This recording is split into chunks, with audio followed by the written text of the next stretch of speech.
your flesh and blood. Welcome to Tell Me Your Story. New paradigms for a new world where we're giving you choices and knowledge of those choices to help make your dreams come true. We are here 9 times a week. Sundays at 7 a.m. and 7 p.m., Monday mornings at 1 a.m., Wednesdays at 9 a.m., and Monday through Friday from 8 to 9 a.m., streaming live at all those times at richarddugan.com. We are on SoundCloud, iTunes, TuneIn Radio, Spotify, Stitcher, Player FM, as well as YouTube, where you can watch these conversations.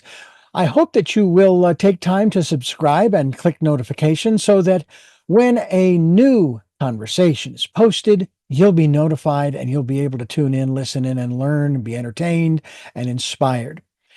A reminder that Choices, which is my book, 5 Steps for Life, it's available on Amazon.com in paperback, hardcover, and Kindle with Audible, soon to be released. We also ask that if you can support the work that we are doing financially, we do have a PayPal account. It is there for your security as well as ours. And when they ask for an email address to whom you're sending, please go to richard@richarddugan.com. That's the email address.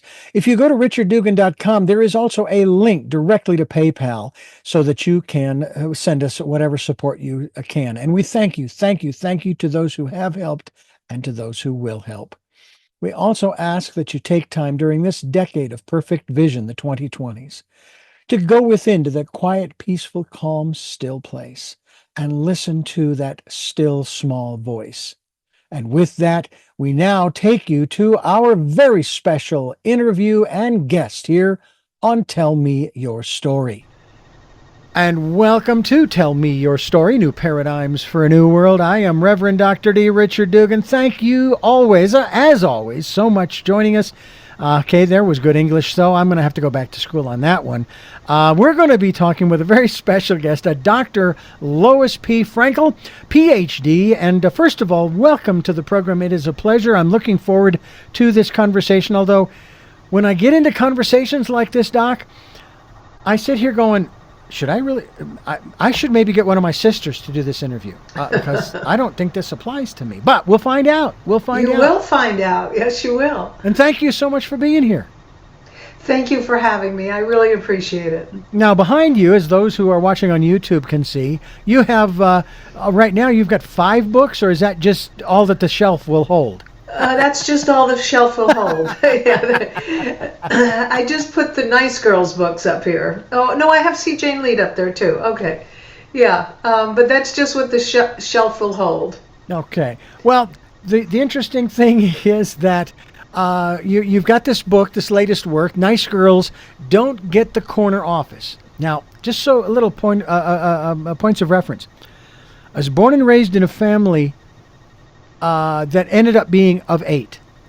2 girls. 4 girls, 1 boy, 1 brother of mine, and then my mother and father. So my dad, myself, and my brother were outnumbered from the start. And ironically, they got the corner bedroom. The 4 of them had to share 1 room. One thing that has always disturbed me about this sort of equation, especially since you're talking about the corner office and work, employment, etc., is how it is that individuals who are running the show in these offices can justify paying different for a male versus a female worker. That has never, ever made any sense to me. Where's my disconnect? Why is it that I don't understand that? Well, there's 2 factors at play here. The first is that's a holdover from the old days when they would say a man had to be paid more because he had to support his family, right? And a woman was off, and this was back when. I'm not saying this is current, but I'm saying this is decades ago. And a woman, it's often a second job for her, and so she doesn't require as much. So you've got that factor in there. But there's another factor in here that women actually play a part in, and that is that because now it's illegal to pay women and men doing the same job, different salaries. So I should just say that's illegal now. But there's ways in which that women collude with keeping their salaries artificially low, and that's through the negotiation process. You know, there was there have been a number of studies done, but there was one done down in at UC Irvine, University of California, Irvine, where they took a group of young men and a group of young women, recent college graduates, and they said, you're going to interview for a job. And we want you also to negotiate for your salary. And this was a study. This wasn't a real situation. It was a study. But what they found was that the men all negotiated for significantly more money than the women negotiated for. So when they went back and they asked the women, why didn't you negotiate for more money? They said things like, well, I didn't feel like I'd proven myself yet. So I didn't feel like I had a right to ask for more money. Or I didn't want to damage the relationship before it even started by asking for too much. Or I didn't want to look greedy by asking for too much money. These were not things that men even considered. So then as a result, women start their careers earning less than men because they negotiate for less than men. So, you know, that's the second part of that equation. Now, of course, there is a third leg to that stool, and that is often jobs that are predominantly women are artificially low paid. So if you look at nursing, you look at teaching, secretarial staff, things like that, administrative, those have been traditionally low paid, and because they are primarily women. As far as regulations and so forth, I you know, when we've had people in positions of power who have wanted to gut regulations left and right. Now, living in California, I've only been here for about 20 years, formerly from Phoenix, Arizona. My theory regarding California regulations is that this is the way it works. There's a chessboard. You are standing in the center of that chessboard, either on a black or a white square. And here are the rules. You can't move left, you can't move right, and you can't move diagonally. Oh, but there's one more. You can't stay where you are. That's how bad the regulations are today. However, the reason why regulations were instituted in the first place, going back over 100 years, is because businesses refused to do the right thing. Is that a fair assessment?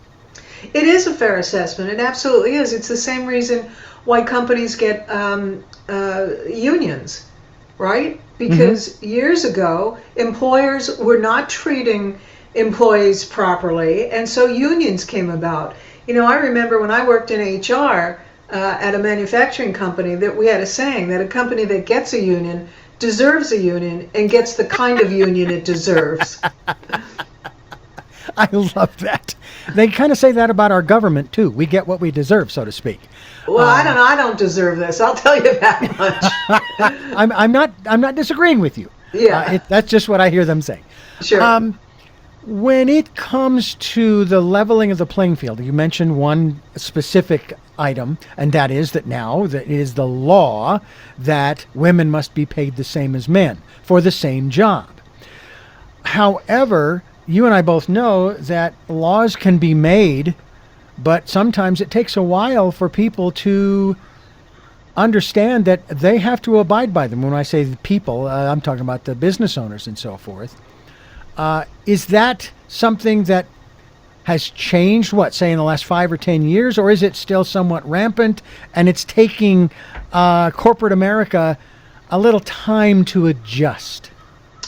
You know, I would say it's not taking corporate America as much time to adjust as it is smaller businesses, particularly mom and pop businesses, where it's hard for them to say, look, you know, if I'm going to hire 2 people and they have to be paid equally, I don't have that kind of budget. So, you know, I see that's where people start skirting and trying to bend the rules. I think in corporations, and again, you know, I've worked with major corporations for the past 40 years. I'm seeing them pretty much abide by the letter of the law, but what about the spirit of the law?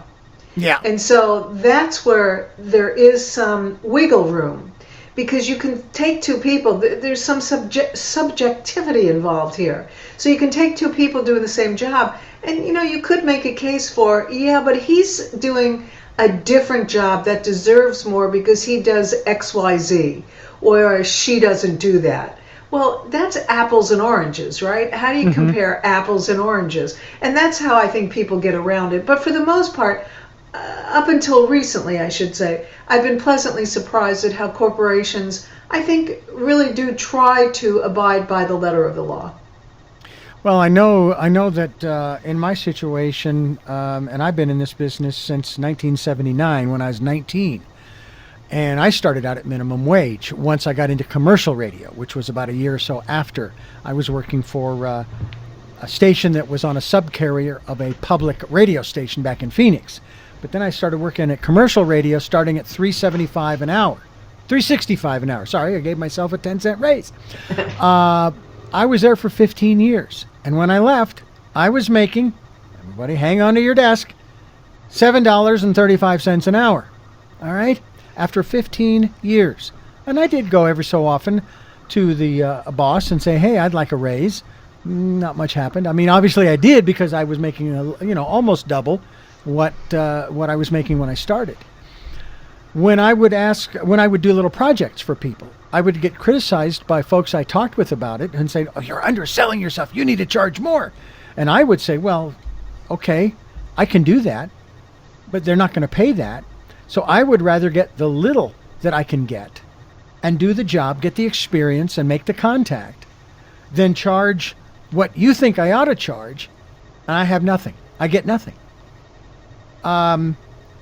Then, of course, moving on to different stations, and I've been working for the same station, though now it's been bought by a corporation. Do you know that I am still making exactly the same salary that I was making when I was hired in 2008? And that was my choice. That's been my choice because I've been able to do other things on the side.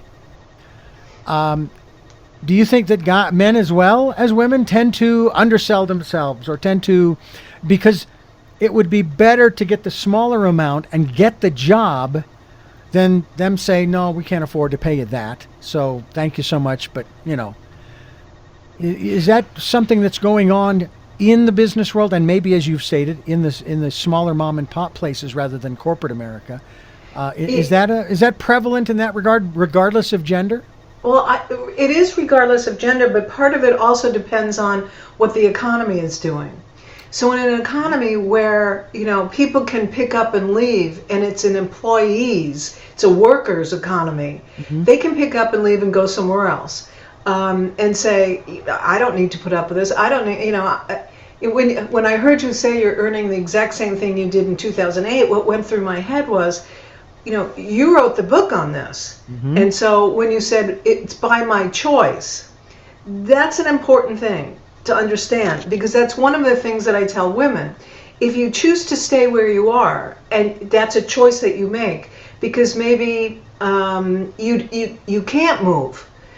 You don't have flexibility because perhaps your partner has to be in a certain city, and so you can't move, or you don't have the credentials, or things like that. So that may, again, artificially lower your salary. But for most people, I encourage them and I say, you can probably be earning more, because as I listened to you, I thought about myself when I started my business. And I realized I was undercharging after a little while, that I looked at the other men consultants and what they were earning, and I wasn't earning anywhere near that. And my fear was the same thing. If I raise my fees, I'm going to lose some business.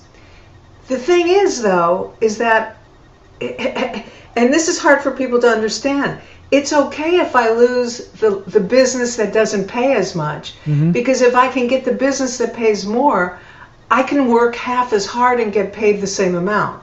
Yeah. If I want to work twice as hard, I'll get paid twice as much.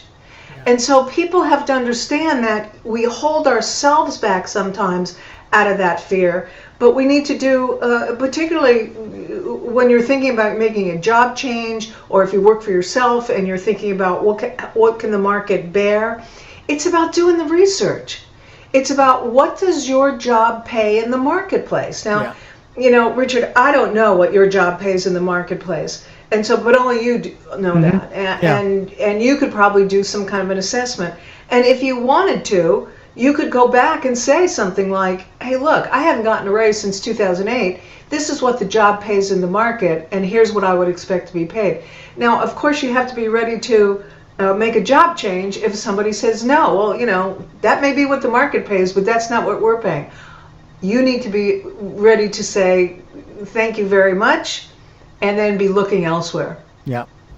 Now, when I share that information, of course, I am not knocking the corporation or the company that I was working for when we were independent. Because again, and you stated it very well, and it ties into my book, Choices, 5 Steps for Life. That's been my choice. So I cannot, and I am not the kind of person that plays the victim. I take responsibility. It isn't always easy to take responsibility, but the reality is it's always been my choice. And our choice here is to remind you that we are talking with someone. I'm looking forward to chatting with her about this as well. She is an avid photographer. Oh boy, I can hardly wait to share some things with her. Her name is Lois Frankel, Dr. Lois Frankel. Website is Lois Frankel. And let's see here. Oh, she actually has a website, loisfrankelphotography.com. But the one I don't have that anymore. Forget about that one then. I took that down. I just didn't have the time for it. All right. Well, let's send you to Dr. Lois Frankel. Frankel.com. .com. Doctor, that's DR. LoisFrankel.com. We'll be linked to that website, okay? But we'll talk a little bit about her photography as we continue here on Tell Me Your Story. Reverend Dr. D, Dr. Lois Frankel here is on the program, and we'll get back into this whole business of business and equity and all that fun stuff. But I want to ask you about your photography experience. How did that start for you? And were you, like I in college many, many years ago, using, my father gave me his Argus 35 millimeter camera. I would load it with film, 35 millimeter film, take the pictures, put them into the little canister, develop the negatives, get out my enlarger, and then process the photo paper in the various baths, hang them and so forth. All of this, of course, to my brother's consternation, because our bedroom became the dark room. The dark room.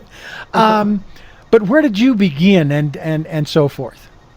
It was interesting because I began with my father's camera as well, and I can't even tell you what it was anymore, but I do remember loading those canisters, and I can't count how many times they weren't loaded properly. And I thought I took a whole roll of film, and the film wasn't advancing. And then, I did slide film because that was less expensive, and then you could actually look at those and decide which ones you wanted to have printed. So I went through all that. But then when it really became avid for me was when I started traveling the world for my job.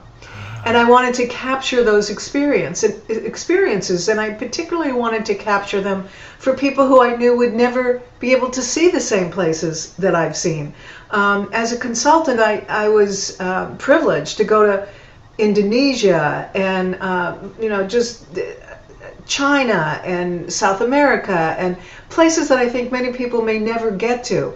And so I was really capturing a lot of those experiences. And when digital cameras became popular, I was in heaven, Richard, because I have no patience. I am like the least patient person in the world. And so having it be digital and being able to see it right away and be able to correct for mistakes, because that was the other thing, as you know, with film cameras, you take a picture and you think you got the best shot, and if one little thing was off, you're so disappointed when that picture was finally developed. So with digital, it has been just so much more fun. And now I've started playing with AI. And so I take my photos and I put them in AI, and I ask AI to turn them into watercolors, for example. And I don't know if you'll be able to see this or not. Let's see. No, not really. Not really, that's no. too bad. There, hold. There it is. go. There it is. Okay, so now that's a picture I took in Catalina over the weekend, and I had AI turn it into a watercolor. Now, I could have also done that in Photoshop, right? Because I know how to do these things in Photoshop. But it's been amazing what AI can do for me. Yeah. It's been great. So it's really been a process. How about for you, Richard? I haven't shifted in that direction with photography into AI. I've been using AI. You know that AI helped me do my taxes? I kid you not. Really? It has access to all of the information. All I do is ask questions. All right, line 14 says da da da da. What am I supposed to put there? So it then accesses the instructions. I don't have to flip through the pages or scroll through the instruction manual digitally. It has access to all of that information, and we have gotten our state refund. And we actually, I must have made a mistake because I got double back what I was expecting, and which is fine with me. But I'm still waiting for my federal return. However, I know the reason why it's taking so long, and it's because they don't have as many people. Because Mr. Musk took a chainsaw and just destroyed so many departments that nothing is getting done as quickly as we would have liked for it to get done. I'm not trying to blame him, but doggone it, use a scalpel next time, not a chainsaw. In any event, when I was in college, I took a one-semester course in black and white photography. And the only problem I had, because at that time I was low vision, I was born legally blind, had 2200 on my right, 2400 on my left. So when I took the prints in to my instructor, he said, well, you don't really have the contrast right and this and that. I mean, it was very subjective. And it was like, okay, fine. It's doesn't meet your criterion. Looks pretty good to me. I like it, And what I would do is not only would I play around with the enlarger in terms of the exposure, in terms of different things, I had this geometric plastic puzzle that was made up of multiple parts, and they were clear, but they were colored plastic. And I would put it together in a particular shape, place it on the photo paper, expose it to light, and I have some of those on mat board. And they just looked, I was experimenting just with the photo paper and other things, as opposed to the negatives. It was really fun. Oh yeah, it is. It's a great hobby, isn't it? Oh yeah, and I have a notebook full of proof sheets. Number one, and then number two, I have this wooden box. It's probably about a foot long, and maybe 6 to 8 inches square, and it's hinged. And I have photographs. Even before I went into photography, this was back when I was in maybe 8th grade or high school. Wow. I bicycled everywhere in Phoenix, okay? And so I would have this 126 camera with me. And I was snapping pictures of buildings being built on Central Avenue and so on and so on and so on. And I have that box filled with these photos that I now need to get a printer that I can scan them in digitally. I may not do any touch-up. I just want to get them up there because that's going to be part of my next book, or not necessarily the next one, but one of the books that I want to publish is these pictures of Phoenix, the city, Central Avenue, and other areas going back to the 70s. Over almost 50 years ago. Yeah, 50. It would be 50 years ago. Oh my Lord. So that's. But I loved. I went up on. I think it was North Mountain. I think I even went to South Mountain, Squaw Peak. That's how I know it. They've got another name for it, and I'm not being unkind or derogatory. That is the name it had when I was growing up. It's how it's like the ballpark for the Arizona Diamondbacks.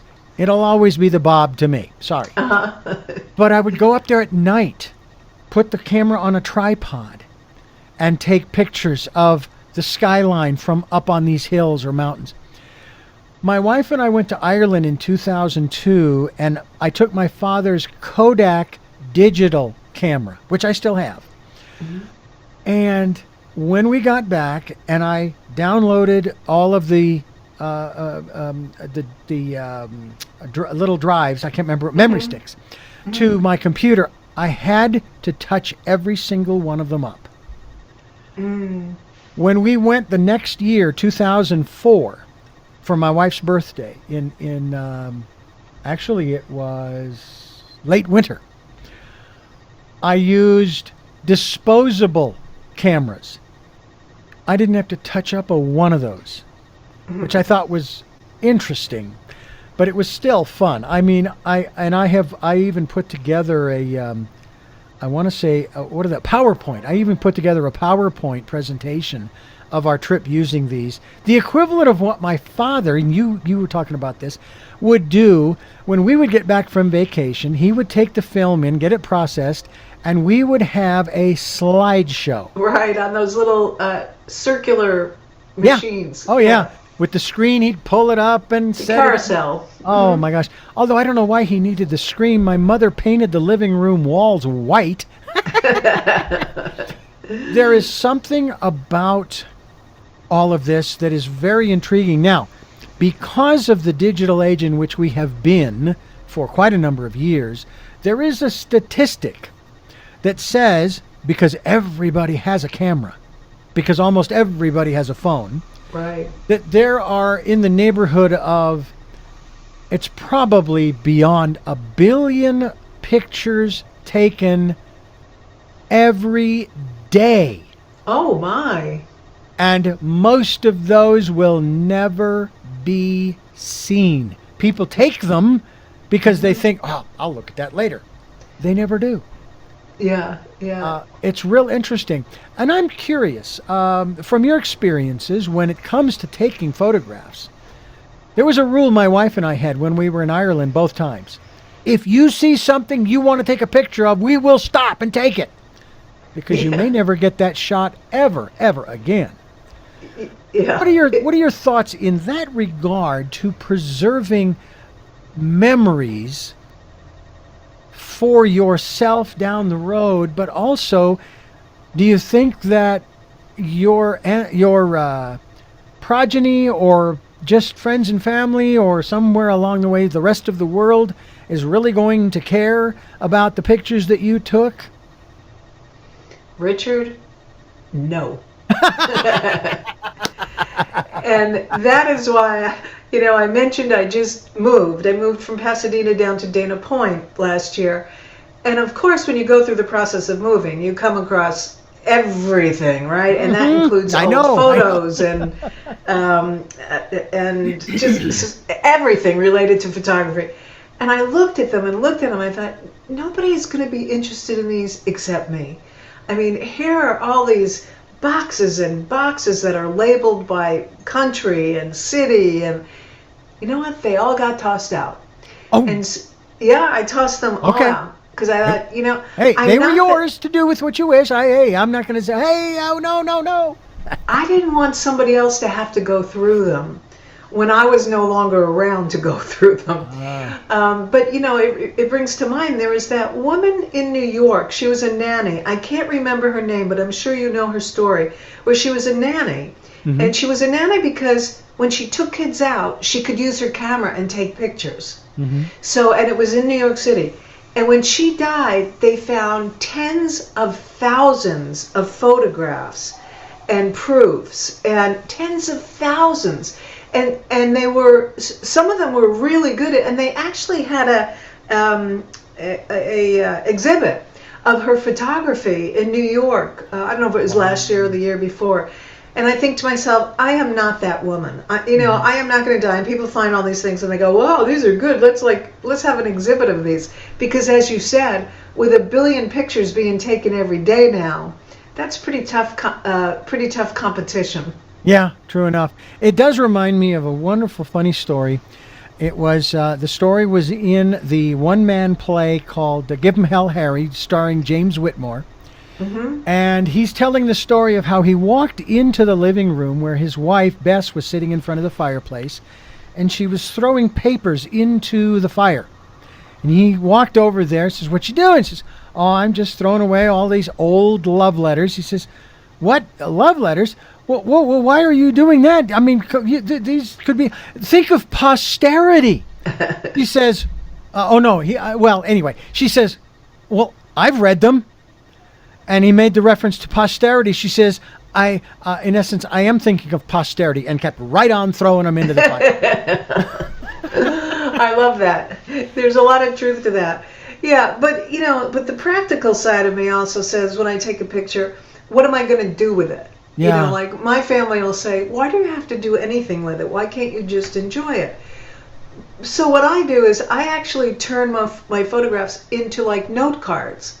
And then I give them to friends and family, and they can do whatever they want with them. But, and I even know that note cards have almost gone by the wayside. People don't send them out anymore. But some people do still send out thank you notes or birthday notes or, whatever. And so that's kind of how I use them in my own life. I will tell you that my mother, who will be 92 this year, 2026, September, she and my 3 remaining sisters, my niece and her niece, my grandniece, and probably one of my sister's daughters, 2 of them maybe, the 2 of them, they get together every so often, usually just before a certain holiday, and they will sit down and they will hand make greeting cards. And I shared that story with one of my very special guests who was on this program, who handwrites or types on a typewriter thank you notes to people, right? Shared that story with her. Within a week, I get an envelope in the mail from her. Now, she told me she's going to do this. An envelope from her with 2 letters. One was to me, thanking me for having her on the program and a wonderful memory of my mother doing this.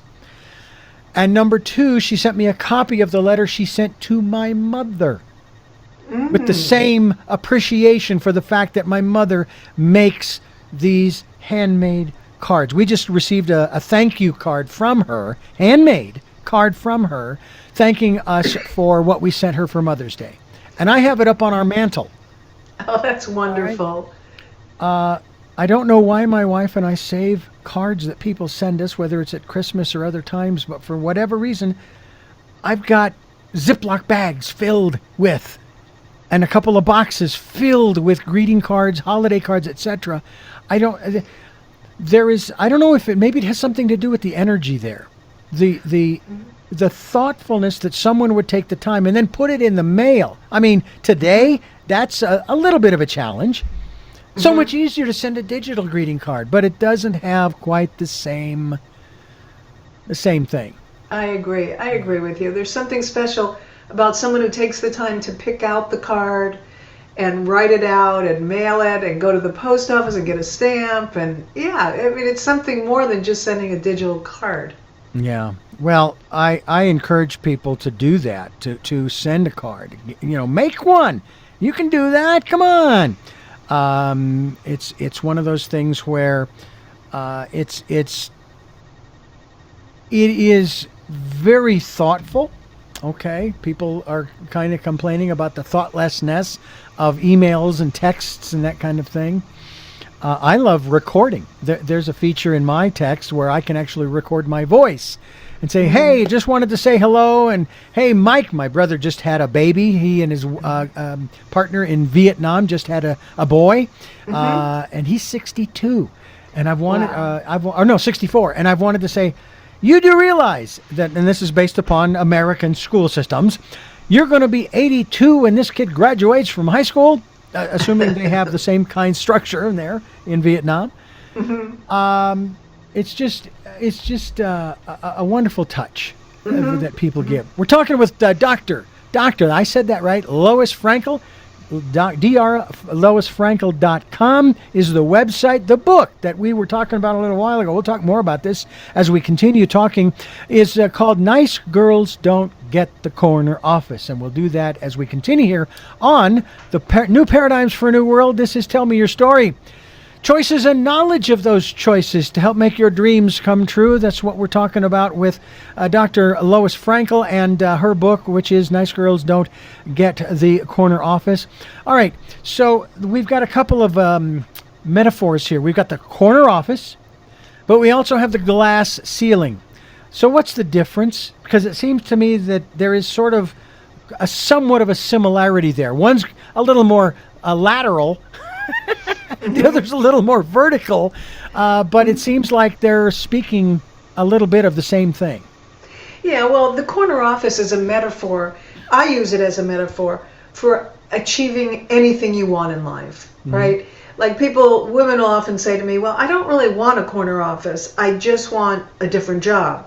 Well, that's your corner office then. It's just a metaphor for getting the things that you want. Whereas the glass ceiling is what prevents you from getting what you want, prevents you from getting there. And so, the glass ceiling as a metaphor is what women look at when they look up in organizations and they see higher levels that they'd like to achieve. But there is this glass ceiling that prevents them, again, a metaphor, but that prevents them from being able to access what's above that glass ceiling. Now, it's interesting it is glass because they are able to see, what's up there, and maybe they want what's up there. They would like to have that opportunity. But now, nowadays they also talk about the glass treehouse. Oh, really? I haven't heard that one yet. Yeah, there's the glass treehouse, like which that. is when you look at way at the top of organizations, right? It's the treehouse. It's where, the most senior people reside. And when you look up at that, it's hard to even think that you can achieve that. I mean, maybe you could be a manager, you could be a vice president, you could be a director, but then sometimes when you look at those CEO roles, people feel as if it is really not available to them. It's interesting because as I was sharing before, I'm reading these two books almost together. My wife and I are actually reading the first one, The Secret to Getting Rich. I'm reading the Choose to Win book. Kind of fits in with my motif of Choices 5 Steps for Life. And I'm noticing too, as I'm moving forward since I published in 24, I'm going to have to come up with a new edition because there's a lot of stuff I need to incorporate into it. And that has to do, one element in particular, and I would like for you to talk about this, and we sort of did, I think, a little while ago. That is taking responsibility. Number one, for where you are, but also for where you want to go. And if it is having to do with salary, how much you want to earn. Because let me guess, there is probably some company out there, somebody who is willing to pay you what you are asking. Yeah, I agree with that wholeheartedly. That, you talked about The Secret of Getting Rich, but there's the other book that's just called The Secret that I'm sure that you're familiar with. And it's about how what we focus on is what we manifest. Yeah. And my PhD is in counseling psychology, and I went to the University of Southern California where the program was existential. It was an existential training program. And so the essence of existentialism is that we make choices and we have responsibility for each of those choices. We take responsibility for those. And so that's really where I come from. So when I wrote Nice Girls Don't Get the Corner Office, in it I really talk about the fact that we know that there's bias in the system. We know that there's discrimination. We know that there's sexism. We know we live in a broocracy right now. And most of us aren't going to do anything about those things. But every single day, I can make a choice about how I'm going to act within those systems. And so my desire is to give women all the tools, the techniques, the courage, the confidence to make different choices that will help them to get what they want and to not be constrained by what seems like a system. Well, it doesn't seem like. Not be constrained by a system that by design wants to keep them out. And that's interesting because I'll be honest with you, when I was operations manager for a station that had staff, and I'm talking to people that we worked 8-hour shifts, I actually wanted to hire women over men because the guys were in there and there was the ego business and so forth. Whereas the gals that I would interview and even train, they got it more than the guys did. And that was, and I don't know if that's reverse discrimination or what that is. All I know is that I found it a lot easier to work with some of the women that I hired over the years. Yeah, and Richard, that's not uncommon for people to want to hire women into certain jobs because women are doers. Yeah. Women will roll up their sleeves and get the job done, even when it should be impossible for them to get the job done. They will roll up their sleeves and turn themselves into a pretzel to get it done. And that's one of the things that I talk to women about, that we get taken advantage because of that. Now, I'm not saying you took advantage of people, but many times, you'll have somebody who hires a lot of women into a group because they're the doers. Right. But then you see the men are the ones who are moving up the ladder because they are more strategically managing their careers. Mm-hmm. And as I say to women, miracle workers get canonized. They do not get recognized. Yeah. And so every time you make a miracle, you only set the bar higher for yourself. That may have been what happened with me, because I remember when I was working at this one station in Phoenix in the 80s, I had an operations manager, or a program director, if you will, and he came into the control room, and back then it was obviously all analog and all that good stuff, and he says, well, we've got a client that wants to do this. Can we do that? And at first I looked at him going, wait a minute, you work with this equipment yourself already. Why are you asking me? Mm-hmm. It wasn't anything I said that in that regard, but I looked at the equipment and I looked at him and I said, well, yeah, we can do that. We can make that happen. And that's one of the things that I have always lived by. And when it came to someone that came to me asking me if we can or can't do something, if I know flat out we can't do it, I'll tell you, because we don't have the technology here. Mm-hmm. If it was the number one news talk station in downtown Phoenix, KTAR, yeah, they could do it for you, but unfortunately we don't have that technology. We could maybe makeshift something, baling wire and duct tape.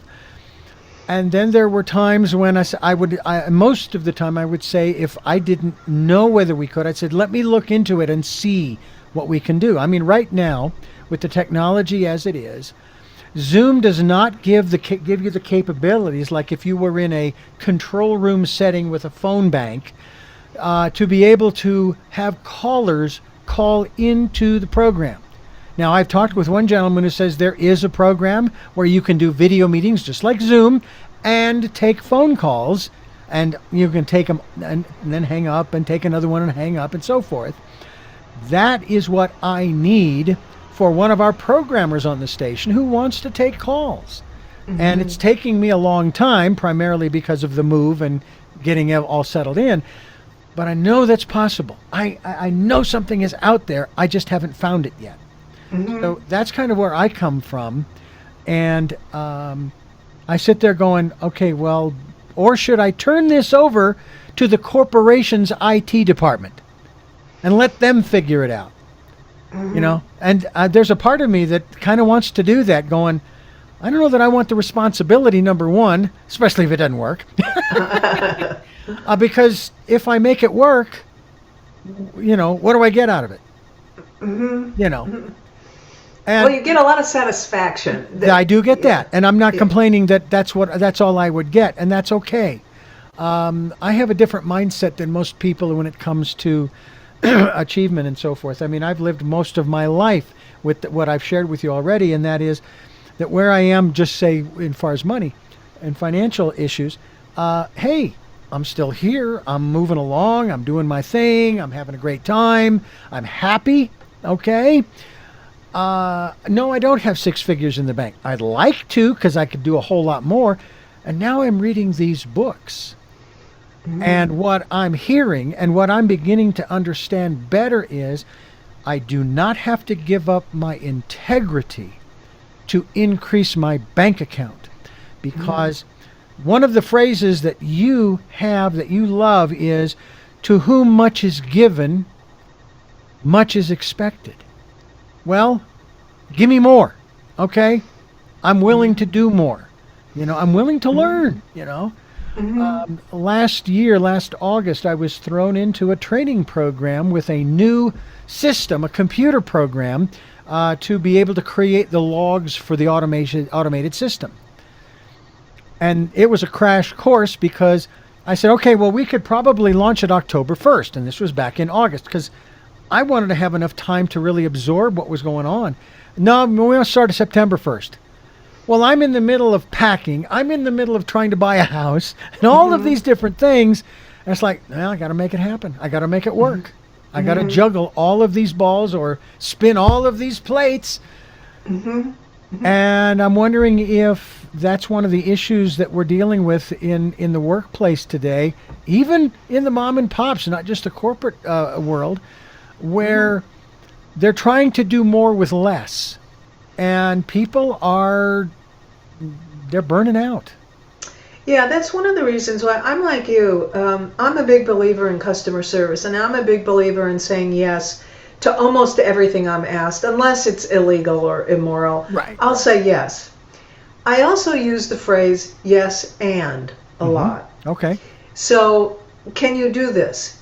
Can you figure out how to do this one system that I need to do the question you were asked? Can you figure out how to help me do this system? Right? Yes, I can. And let me tell you what it'll take. It'll take this much time. It'll take me having to go to corporate to see if we can't get some financial support from them, technical support from them, and it will also take me having to put it on my calendar and fit it in amongst everything else that has to be done. Now, I'm telling you, I can do this. I'm giving you the parameters of what it will take. And I think that's the mistake most people make. They don't give the parameters. They just say yes, and then they wind up having, as you said, spinning all these plates in the air. But instead, if you say yes and let me tell you what it will take, or let me give you some choices. I can do this for you on a shoestring. I can't promise you it'll work. Yeah. You give me a little bit more time, I can do it for you, and I can do some research. And you give me even more time than that, I will find some people who can help us. What's your time frame? Right? And you put it back on the other person. Or something that I really like is, women are often asked to make holiday parties. In big corporations, in small companies, if there's a party to be made, it's the woman who has to make it. And often they are given practically no money to make it happen.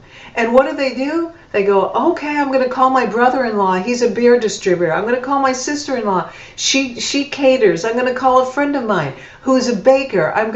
They turn themselves into pretzels. My recommendation is you say, I'm happy to make the party for you. If you give me a budget of $500, here's what I can provide. Give me $2,500, here's what I can provide. Give me $5,000, here's what I can provide. What would you like me to provide? And you let the other person make the decision, but you don't turn yourself into a pretzel. I want to ask you another interesting question. I think it's interesting anyway. If you were to look at someone's desktop, all right, now we all put all kinds of different things on our desktop, links to various programs, to folders with certain files in them because we use them a lot, that kind of thing. If you were to look at someone's desktop on their computer, what would that say anything at all about them? Oh, sure. It would give us so much information about their interests, about their hobbies, about what's important to them, maybe about their values. Because, yeah, you could, and I think it would also give us insight into their personality styles. Because if I looked at somebody's desktop, and it's a great question, Richard, I hadn't thought of it before, so I'm kind of giving you this off the top of my head. But, if I looked at somebody's desktop, and all I saw was business-related folders, that would tell me that they're pretty much on the straight and narrow.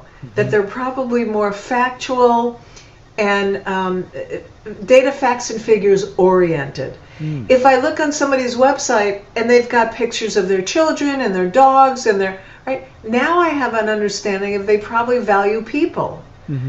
So you can interpret what's on there. You can take what's on there and interpret and extrapolate probably what people value. There's a feature within what is called the traffic program of the corporation I work for, the station that I manage or operate.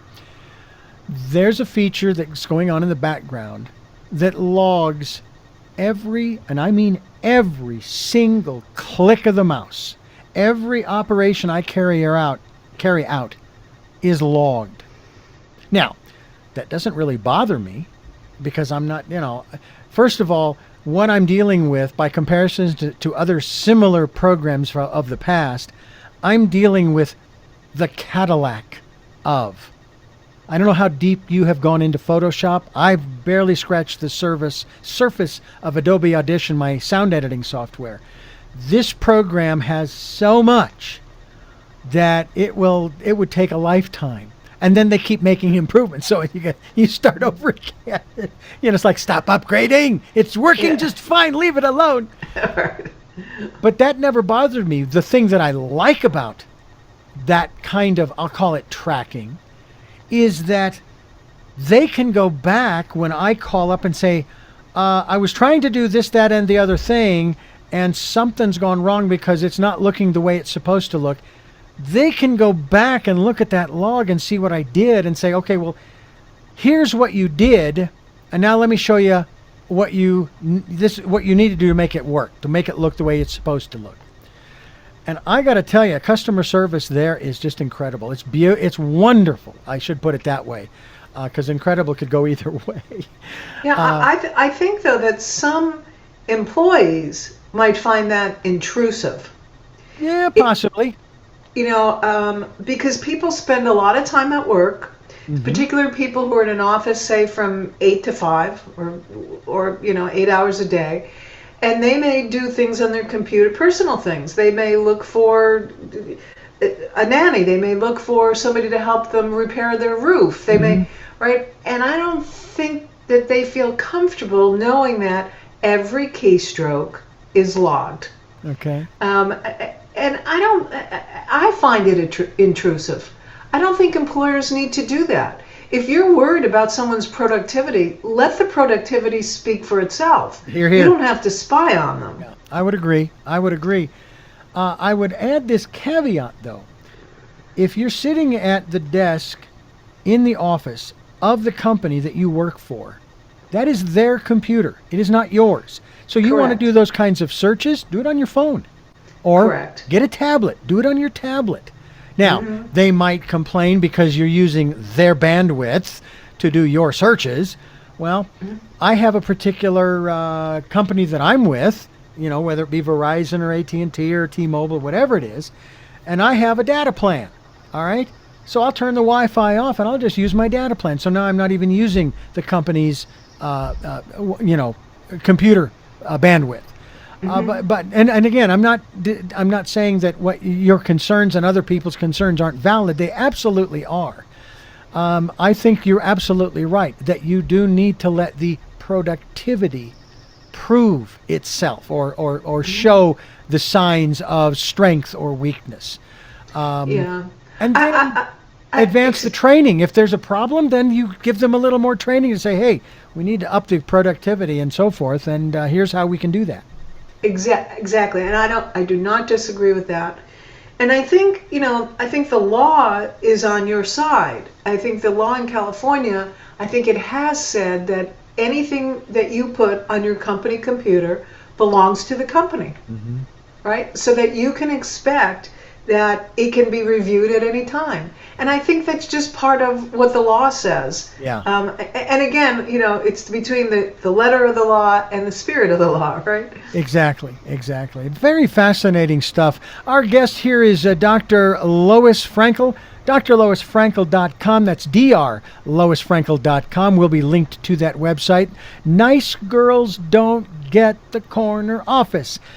Well, unless they are from the movie Lucy, they do. You remember that one? Yes, And yes. there are some women in business, whether it be a mom and pop or corporate, that are really, and I'm going to be kind, are really tenacious. I mean, they don't take it from anybody because they have that business mindset, if you will. They are laser focused. Do you think that is a negative, as specifically when we're talking about women, since you have nice girls don't get the corner office, that sort of maybe diminishes that feminine energy, not their femininity, that's a whole different thing, but that feminine energy that was talked about before, that we're looking for a balance between the masculine and the feminine. We're not looking for one to control the other here. Right. I don't think tenacity is by nature unfeminine. When I talk about nice girls don't get the corner office, what I am saying is you can't be the nice little girl you were taught to be in childhood and expect to achieve your adult goal. The emphasis is on girl. Okay, that many women, when we were children, got messages about be sweet, be kind, don't be too smart, boys won't like you, all that stuff. Girls are to be seen and not heard, and don't be rough and tumble, and, get all those messages.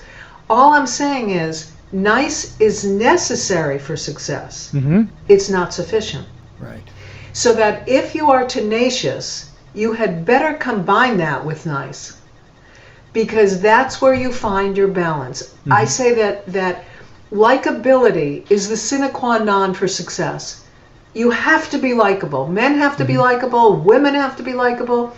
But there is a spectrum of likability. And on one end, you have someone like Sally Field, right? And on the other end, you have someone like Martha Stewart. Yeah. Oh. Now, you can't be successful, except if you're Martha Stewart. Most of us can't be successful on either end of the continuum. Yeah. It requires that we borrow from each. Nice is necessary, it's not sufficient. So that what I do in my books is I provide women with the tools to add to the niceness. The challenge for a woman is we have to learn to tell people to go to hell so they look forward to the trip. My favorite line of Sally's is when she won that Oscar. Oh, you like me. There was a reason why she got parts like Gidget and The Flying Nun, and that's because of that inordinate need to be liked. Yeah. It's an amazing world in which we live. There's so many different ways, and I'm learning so much just from these two books that I'm reading now, as well as the conversations that I have with people such as yourself and others. And one of the aspects, as much as I want a huge bank account to be able to do all kinds of neat things, to donate to this group and that group that I absolutely love in my heart, to help people because I was helped by people, over the years. I mean, I'm beholden to thousands, maybe thousands upon thousands of people throughout my career. I wouldn't be here talking with you if it wasn't for all of these people. So I don't ever forget that. I guess that's kind of goes to that phrase that I don't forget where I come from. Well, I didn't come from an impoverished background, but I do recognize the help that I have been given over the decades that I have been alive.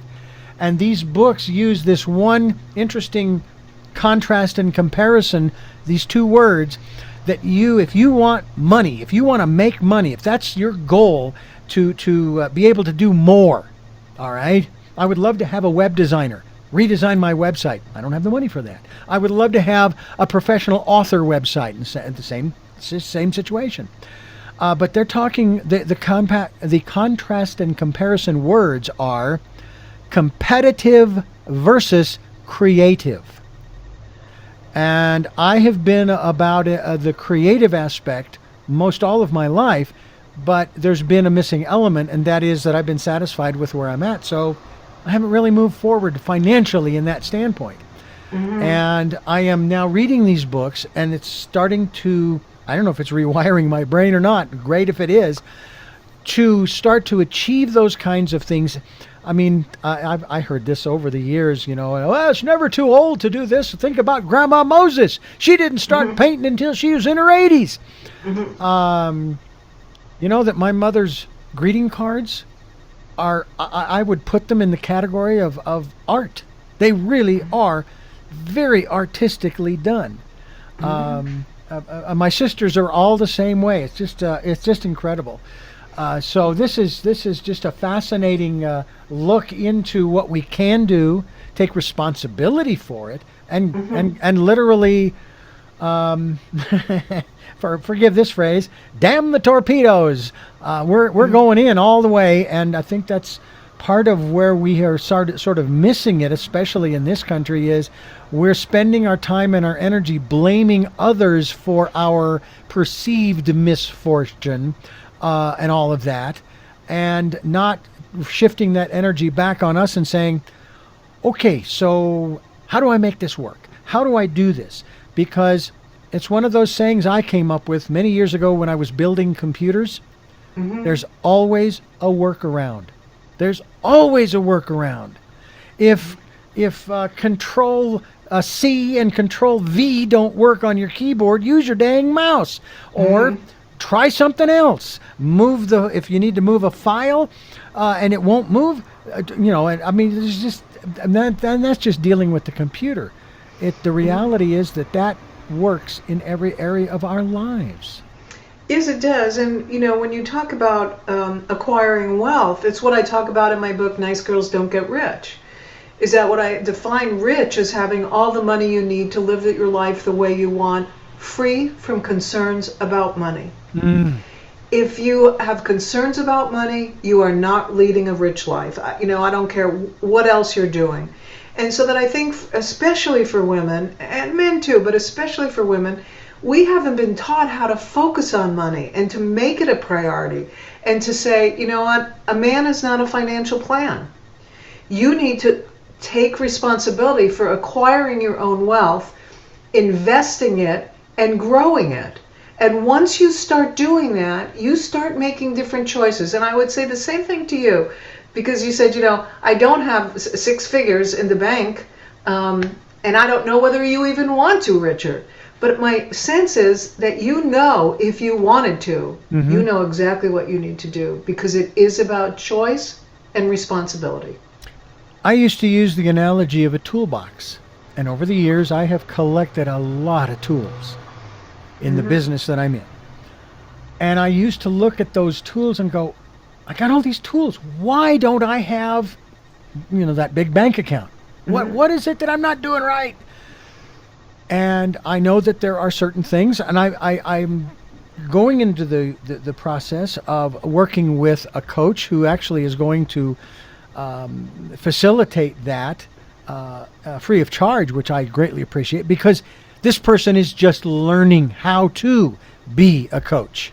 All right? So he's using me sort of, and he used the phrase, he's using me as a guinea pig. I'm willing to do that, because the only thing that could go wrong is I make a bunch of money, and I do what it is that I love to do.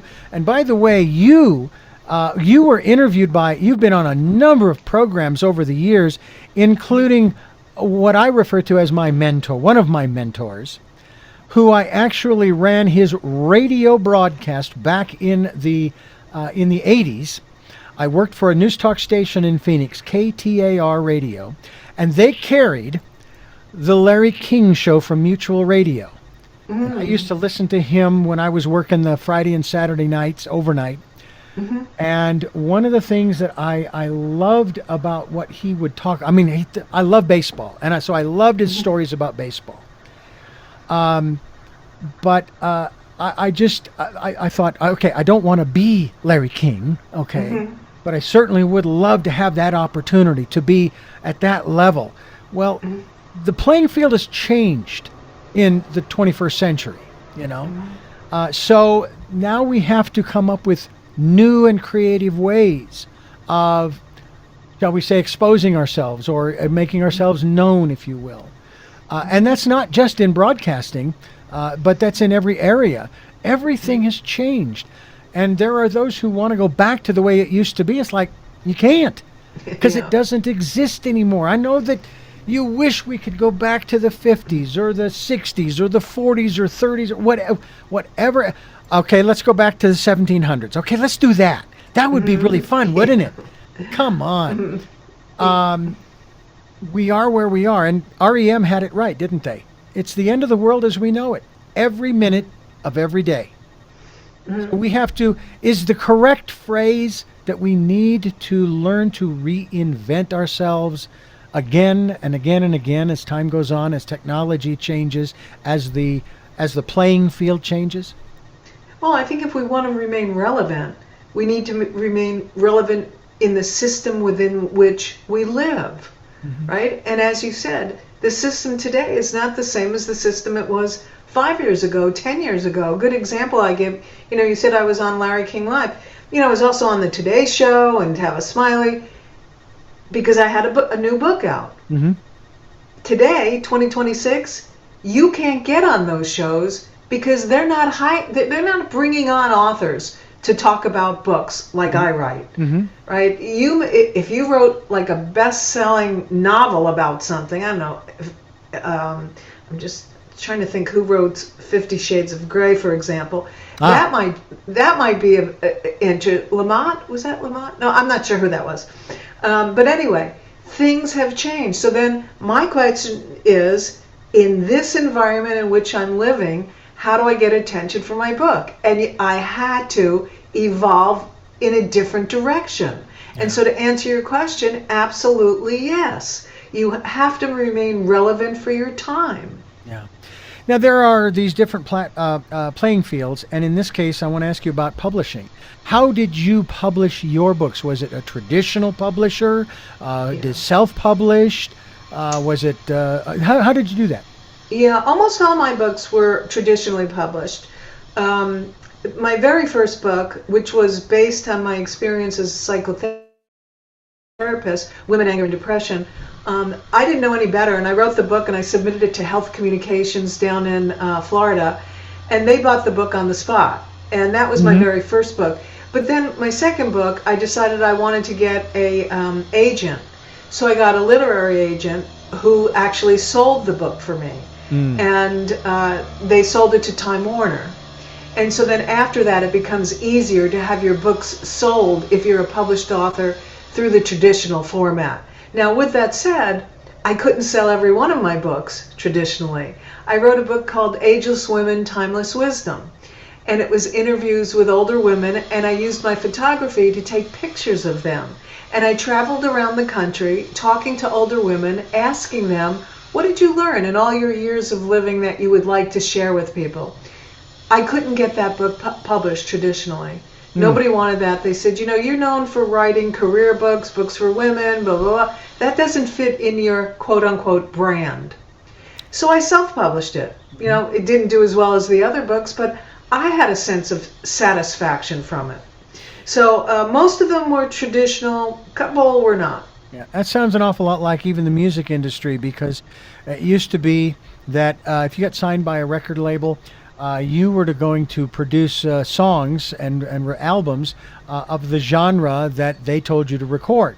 I still remember the story that John Denver told back in either the 70s or early 80s. He was signed with a record label, and they wanted him to do a country album.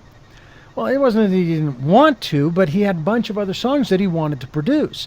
He did his country album to fulfill the contract and was able then, at some point, to then produce the albums with the songs he wanted to. I myself, in terms of books, I just have the one, and it's self-published. I went through the KDP.com website through Amazon. And of course, I haven't done much with it, unfortunately. And yet at the same time, people seem to like it and enjoy it and all that good stuff. Oh, now I can hear you. Now you're unfrozen. Okay. Okay. So we'll mark that. 3, 2, 1. So I published my book, self-published through KDP.com with Amazon and so forth. And And it's doing as well as can be expected because I didn't do a whole lot with it. Once I got it published, I put it out there. I sent links to a lot of people to see what they thought. I have a link on my website, richarddugan.com, all that good stuff. And somewhere along the way, maybe it's because of the move, maybe it's because the rarefied air up here in Twin Peaks, that I am beginning to make some shifts and changes. How important is environment to someone, whether it be a man or a woman, when it comes to making decisions? It has been said, for example, with addicts, that you cannot go back into the same environment that you left when you went to rehab because you're going to relapse. I think of, is it Britney Spears who's having all the troubles? And I'm thinking, you need to go to the mountains. You need to get away from all of these crazy people that you have associated with over the years. Get away from all of this so that you don't relapse. How important is that when it comes to making the choices necessary to achieve what it is that you want, especially in business, but maybe in life too? Well, if what you just described brought to mind Albert Einstein saying about you can't do the same thing over and over, or insanity is doing the same thing over and over again and expecting a different outcome, right? Yep. And so when you say environment, I'm not sure how to answer that, to be quite honest, because I haven't given it enough thought. But what comes to mind for me off the top of my head is you have to be in a healthy environment to make good choices for yourself. So whether you're an abused woman, how do you make good choices in an abusive environment?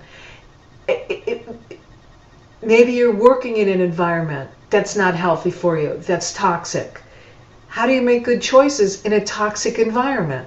So it is about creating healthy environments for yourself. And when you're feeling as if you're not healthy or something around you is wrong, you need to shift. You do need to shift the environment if you have no control over creating health within the current environment, if that makes any sense. It does. It makes perfect sense. And I would agree with you. And I think it applies also to the physical body. If your body isn't healthy, it's kind of hard to make other choices when your choices right now are being determined by whatever dis-ease you are experiencing. So that's one of the other things, of course, spoken about in this book, is that if you have enough money to take care of your health, then guess what? You get to do all kinds of other neat things with what you're doing. And it's just, to me, it's just very interesting, this process that has just started to unfold in my life and my wife's life in that regard. And yesterday, when we got this unexpected news, which was very good, I was feeling good in the first place. But when I got this news, like, oh, this is fantastic. Oh, thank you, universe. This is fantastic. I love it.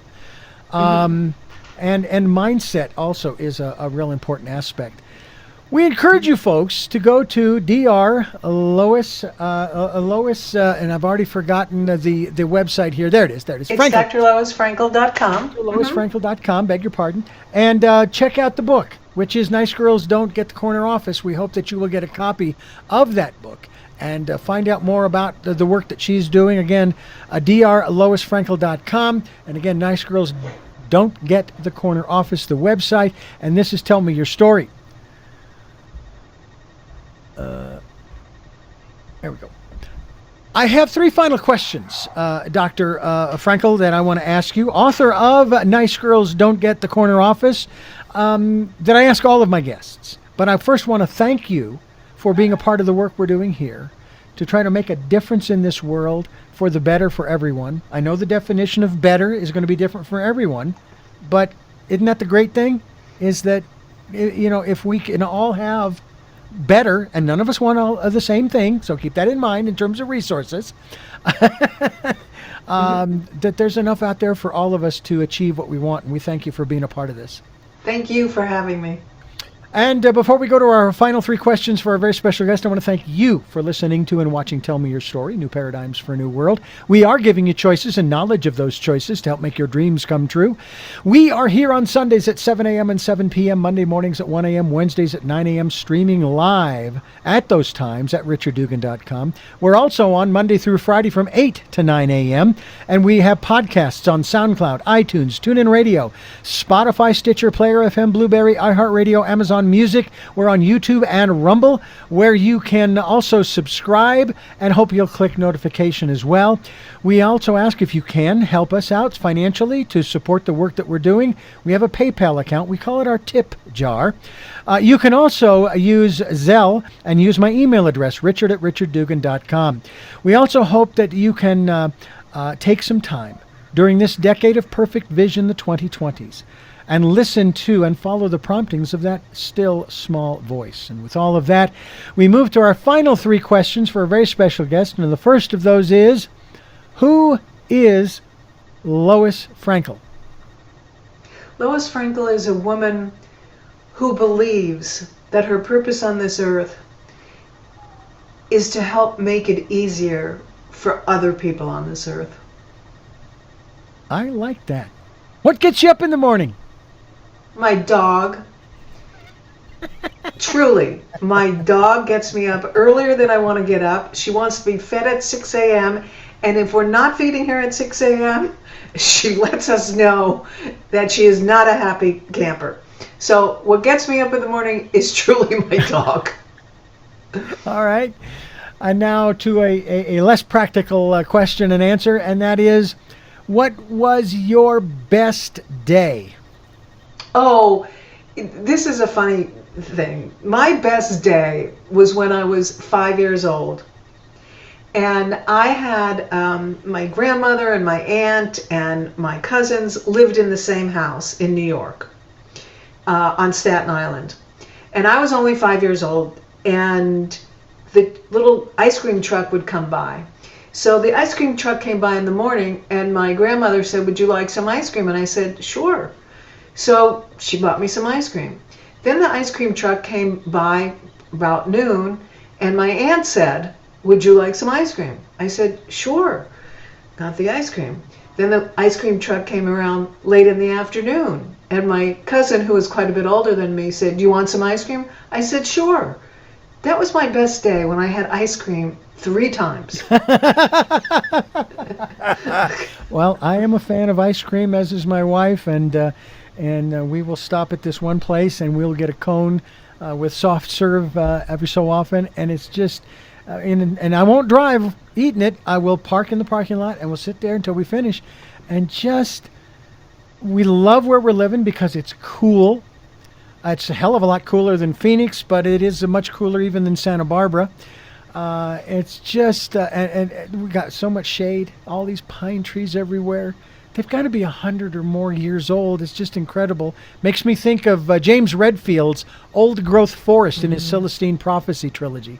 But again, I thank you so much for being a part of our work here on Tell Me Your Story, and I thank you for listening to and watching Tell Me Your Story. And until our next broadcast, podcast, videocast, love to Lal. Jeanette, I'm still listening. Dad, continue to be happy because I am. Smokey, I'll see you on the other side. Mike, thanks for letting me be in your life and you being in mine. To my brother, congratulations, Father. And to my dear friend Zorro, aho, aho.